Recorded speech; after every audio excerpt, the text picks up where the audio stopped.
السلام علیکم Islamic teacher کے پیارے دوستو، ہم امید کرتے ہیں کہ آپ خیریت سے ہوں گے۔ ہماری دعا ہے کہ اللہ پاک آپ کو خیر و عافیت سے رکھے۔ پیارے دوستو، قرآن پاک کی آیت کا ترجمہ ہے، اور جب میں بیمار پڑتا ہوں تو وہی مجھے شفا بخشتا ہے۔ یعنی اس آیت سے یہ باور فرما دیا کہ جب کوئی بندہ بیمار ہوتا ہے تو اللہ ہی اس کو شفا عطا فرماتے ہیں۔ اس آیت میں شفا کی نسبت تو اللہ کی طرف فرمائی گئی ہے، اور ظاہر بات ہے کہ اللہ ہی شفا عطا کرتا ہے۔ اللہ کے سوا کون ہے جو کسی کو شفا دے سکے؟ دوستوں، یاد رہے، بیماری چاہے جو بھی وجہ ہو، لیکن انسان کو پریشانی کا سامنا تو ہوتا ہی ہے۔ جب انسان بیمار ہوتا ہے تو اس کا ذہن فوری طور پر علاج کی طرف جاتا ہے۔ یاد رہے کہ علاج کرانا منع نہیں ہے، شریعت مطہرہ کے بتلائے ہوئے طریقے پر علاج بھی کرایا جا سکتا ہے، لیکن یاد رہے کہ علاج سے پہلے ہمیں ہمارے پیارے آقا علیہ السلام نے اعمال بتلائے ہیں اور دعائیں سکھلائی ہیں۔ ان اعمال اور دعاؤں کو ہمیں سیکھنا چاہیے اور ان کے ذریعے اللہ سے شفا طلب کرنی چاہیے، کیونکہ جو طاقت اعمال اور دعاؤں میں ہے وہ نہ کسی دوائی میں ہو سکتی ہے اور نہ دنیا کی کسی اور چیز میں۔ دوستوں، آج کی ویڈیو میں ہم آپ کو ایسی مجرب دعا کے بارے میں بتانے جا رہے ہیں کہ جس کو ہر قسم کی بیماری کے لیے پڑھا جا سکتا ہے، چاہے کرونا وائرس ہو یا دنیا کی کوئی اور بیماری۔ بس پیارے آقا علیہ السلام کی سکھلائی ہوئی اس دعا کو پڑھیں اور اللہ پر کامل یقین اور بھروسے کے ساتھ پڑھیں تو اللہ تبارک و تعالی شفا عطا فرمائے گا۔ ہر بیماری سے شفا کی یہ مسنون دعا کیا ہے، اس بارے میں جاننے کے لیے آپ سے التماس ہے کہ ویڈیو کو آخر تک ضرور دیکھیے گا۔ ہمارے پیارے دوستو، اگر آپ نے ہمارے چینل اسلامک ٹیچر کی ویڈیو پہلی بار دیکھی ہے اور ابھی تک آپ نے ہمارا چینل سبسکرائب نہیں کیا تو ہماری آپ سے یہ گزارش ہے کہ آپ ہمارا چینل ضرور سبسکرائب کر لیں اور ساتھ ہی لگے بیل کے بٹن کو بھی پریس کر لیں، تاکہ آپ کے پاس فیوچر میں ہماری اپلوڈ ہونے والی مزید اسلامک اور معلوماتی ویڈیوز کا نوٹیفیکیشن بر وقت ملتا رہے۔ دوستوں، جیسا کہ پہلے بھی کہا گیا کہ آپ علاج بھی ضرور کروائیں، لیکن ساتھ میں اپنے لیے اللہ تعالی سے مسنون دعاؤں کے ذریعے شفا طلب کریں۔ جیسا کہ پہلے بھی ذکر ہوا، وہ طاقت جو آپ علیہ السلام کی مبارک زبان سے نکلے ہوئے الفاظ کی ہے، وہ طاقت دنیا کی کسی چیز میں نہیں ہو سکتی۔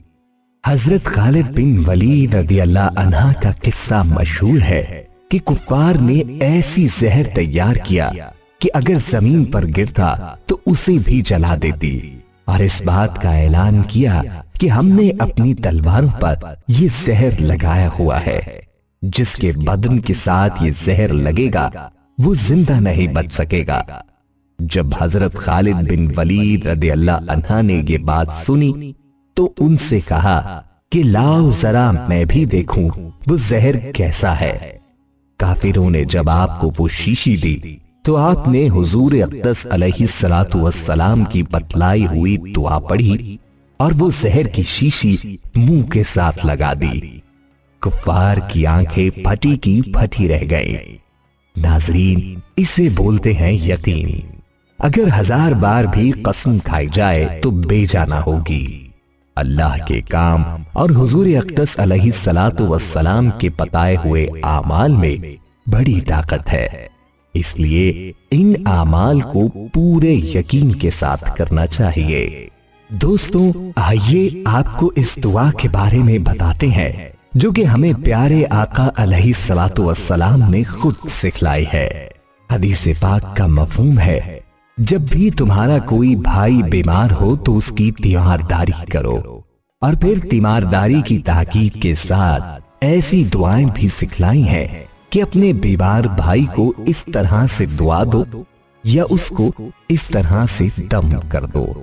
روایات میں آتا ہے کہ حضور علیہ الصلوۃ والسلام نے فرمایا، جو شخص کسی مریض کی عیادت کرے جس کی اجل ابھی نہ آ چکی ہو تو اس کے پاس بیٹھ کر 7 مرتبہ یہ پڑھے، اسأل اللہ العظیم رب العرش العظیم ان یشفیک۔ یاد رہے کہ اگر مریض کی جنس مذکر ہے تو پھر یشفیکا یعنی کاف پر زبر پڑھنا ہوگا، اور مریض کی جنس مؤنث ہے تو یشفیکی یعنی کاف پر زیر پڑھنا ہوگا۔ یاد رہے کہ یہ عمل احادیث سے ثابت ہے اور اس کا خود حضور اقدس علیہ الصلوۃ والسلام نے حکم فرمایا ہے، اس لیے اس کو نبوی عمل کہا گیا ہے۔ صحابہ رضی اللہ عنہ کو آقا علیہ الصلوۃ والسلام کی زبان مبارک سے نکلے ہوئے کلمات پر ایسا یقین تھا کہ وہ انہی دعاؤں اور اعمال کے ذریعے سے اپنی بڑی سے بڑی بیماری کا علاج کرتے تھے، لیکن آج ہم ان اعمال سے بہت دور ہو چلے ہیں، جس کی بنیادی وجہ دینی تعلیمات سے دوری ہے اور یقین کی کمی بھی۔ دوستوں، یاد رہے کہ آج بھی ان دعاؤں اور اعمال میں اتنا ہی اثر ہے جتنا کہ صحابہ کرام کے دور میں ہوا کرتا تھا۔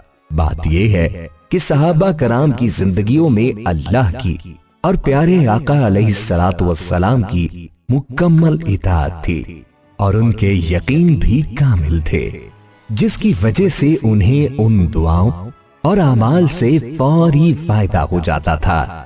لیکن اگر ہم اپنا محاسبہ کریں تو آج ہماری زندگی میں اللہ تعالی کی اطاعت کم اور اللہ تعالی کی نافرمانیاں زیادہ ہے۔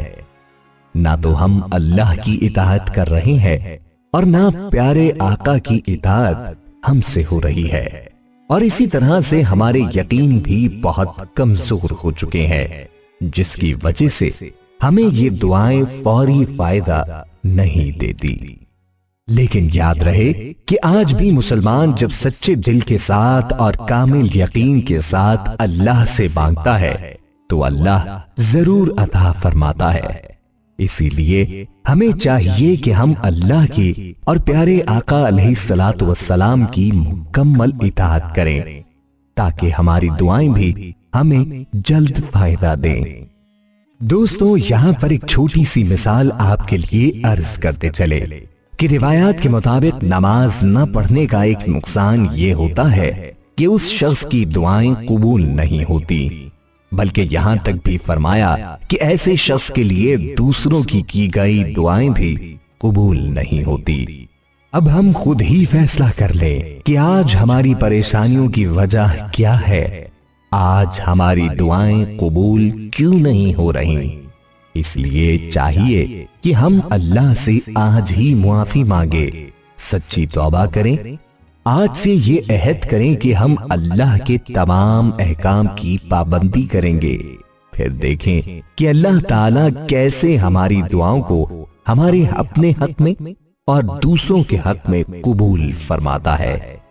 اور ساتھ میں ہمیں اپنے یقین پر بھی محنت کی ضرورت ہے کہ ہم اپنے یقین کو اللہ کی ذات پر پختہ کرنے کی کوشش بھی کریں۔